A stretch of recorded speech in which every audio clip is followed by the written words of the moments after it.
ఆయు ప్రమాణం 80 ఏళ్ళు, తలసరి ఆదాయం $42,000 సాధిస్తాం, నియోజకవర్గాల వారి విజన్ రూపొందించి అమలు చేయాలి, స్వర్ణాంధ్ర 2047 దార్శనిక పత్రంపై అసెంబ్లీలో చంద్రబాబు. రాష్ట్రంలో అందరికీ ఆరోగ్యం, సంపద, సంతోషమే స్వర్ణాంధ్ర 2047 లక్ష్యమని ముఖ్యమంత్రి చంద్రబాబు చెప్పారు.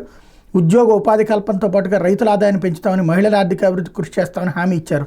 రవాణా రంగంలో సౌకర్యాల కల్పన, గ్రీన్ ఎనర్జీకి ప్రాధాన్యం ఇస్తామని చెప్పారు. శాసనసభలో శుక్రవారం ఆయన స్వర్ణాంధ్ర 2047 లక్ష్యాలను పవర్ పాయింట్ ప్రజెంటేషన్ ద్వారా వివరించారు. నాయకత్వం, నాయకుడు, ప్రభుత్వంపై నమ్మకం ఉంటే పెట్టుబడులు వస్తాయి. ఇప్పటికే వరద మొదలైంది. 2047 నాటికి తలసరి ఆదాయంలో దేశంలోనే ఏపీ నెంబర్ 1 కావాలని వివరించారు. ప్రజలు కూడా తమ కుటుంబం 2047 నాటికి ఎలా ఉండాలో ఒక ఆలోచన చేయాలని, విజన్ తయారు చేసుకోవాలని కోరారు. ఆయన ప్రసంగంలోని కీలక అంశాలు విజన్ 2047కి ఏడాదికో వెర్షన్, 99లో విజన్ 2020 రూపొందించి అమలు చేశాం. దాని ఫలితం ఇప్పుడు హైదరాబాద్ అభివృద్ధి. ఏ ప్రభుత్వం వచ్చిన అభివృద్ధి దాని అంతటదే కొనసాగుతుంది. ఇప్పుడు ప్రవేశపెట్టే స్వర్ణాంధ్ర 2047 ద్వారా ఆంధ్రప్రదేశ్ అగ్రస్థానంలో నిలుస్తుంది. దీని అమలును త్వరలో ప్రారంభిస్తాం. ఇందులో ఏడాదికో వెర్షన్ తెస్తాం. ఏం చెప్పాం, ఏం చేసాం వివరిస్తాం, ఎందుకు చేయలేకపోయామో కూడా చెప్తాం.